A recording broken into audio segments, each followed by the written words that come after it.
Hello everyone, once again we have the Samsung Galaxy Note 2 in front of us, and right next to it is a brand new Sony PS3 DualShock 3 6-axis wireless controller. Now my device is not rooted, so we're not going to use the Bluetooth portion, we're just going to connect it directly, and from everything that I've read, you should just be able to hook it up and it should just work. So let's see what happens. Okay, so I took it out of the box, and the two things you'll need additionally are a 5-pin USB OTG cable and a standard mini USB cable, right? It has the standard jack there, and this looks more like a jack that you're used to on a computer or on a camera. You know, it's different from the micro USB cable that comes with your Galaxy Note 2 device. Okay, so this is something from my old BlackBerry about 6 years ago, but they gave me really nice cables and I'm still using it every day. Anyway, not to stray off topic, but just connect the USB cable to the USB OTG cable, right?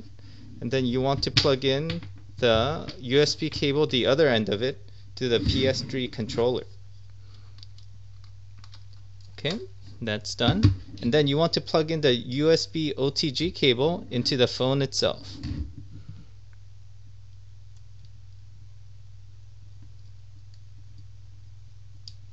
There we go. Okay, you should get a little pop-up saying USB connector connected, and you might see this flashing. What this flashing means is that it's charging. So if you want to save battery on the Galaxy Note 2, charge this first so that it's not charging off the phone. I wanted to mention that although the PS3 controller is a Bluetooth controller, you cannot just simply do a Bluetooth pairing of these two devices. If you wanted to do that, you have to root or hack this device, and then you have to buy an app for about $2 called 6-axis, and I hear it works beautifully. Unfortunately, I'm choosing not to root this device because I want to keep my Korean 1-year warranty on here, and it is a pretty awesome warranty, but they don't joke around with the rooting stuff. I think they go to levels beyond having to reset flash counters, so I'm just like leaving it alone. If I want to do any kind of rooting videos, I'll probably be getting a second Galaxy Note 2 in the future. Okay, so to connect this device, you just need to simply tap on this P button. Okay, and you might have seen this blue circle or blue square pop up at the phone icon, and you could just hit these digital buttons, or you could even hit the analog buttons, and they all work well. Okay, so let's go to Asphalt 7. Okay, it is currently the #1 racing game, I believe. Okay, let's start the game. I just want to do a quick race.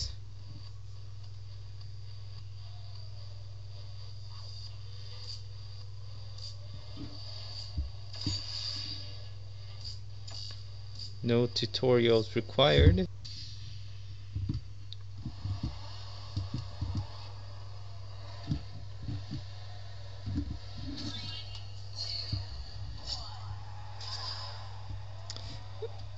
Okay, so as you can see, some of the buttons are responsive, but one thing that is not responsive, right, is the driving.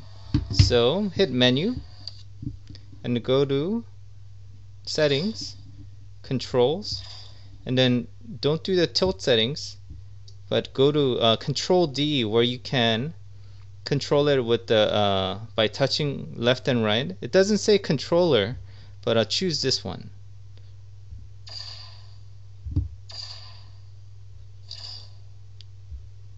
Resume.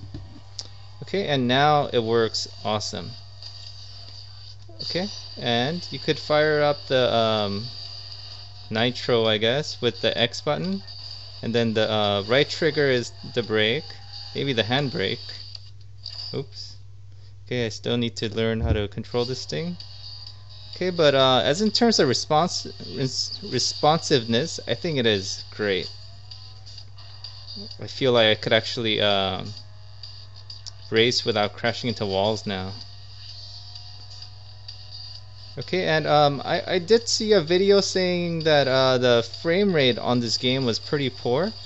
I'm not really seeing that, although I could see that it could be better. It's definitely not 60 frames. I think it's somewhere around 30. And I think that is definitely good enough to work with. And maybe around the corners slows down a little bit to somewhere around 20, maybe 25, but definitely playable. And the fact that you're not doing it with the motion controls, I think it definitely helps it as well. Okay, so that's enough for this game. Let's see, how do I get to home? Let's see, let's just go back to the touch controls. Cancel, quit race. Okay, and I want to show you another game called Grand Theft Auto 3. Grand Theft Auto 3.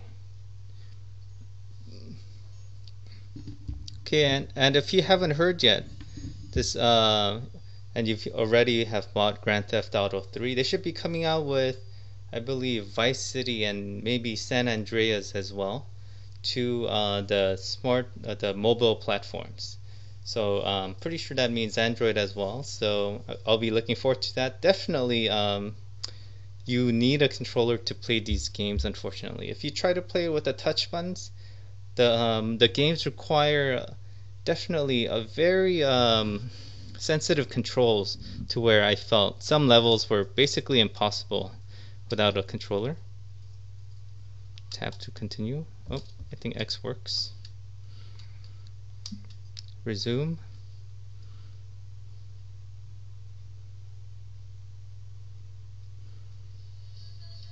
Okay, and okay, all the controls seems to work. Forward, back, get out of the car with the triangle, run with the X, hit people with the circle button. I'm just blown away by this, just because it is obvious that they went through the trouble of configuring this controller for this game. And I would also like to say thank you to Samsung for just making this work without having to install any drivers or root it. It just works unrooted out of the box, and as long as the game supported, I think it is fantastic. Okay, so I could definitely see myself just playing this whole game through with no trouble, because definitely with the touch controls, this Grand Theft Auto 3 game is nearly impossible to finish. So anyway, that's my tutorial for today. And if you haven't been to my channel, please go to my channel and check out my other videos on the Samsung Galaxy Note 2, where I do accessory reviews and tips and tricks on how to get the most out of your Galaxy Note 2. And please subscribe to my videos, and I'll be doing a video a day as long as you guys keep on watching. Once again, thank you for watching.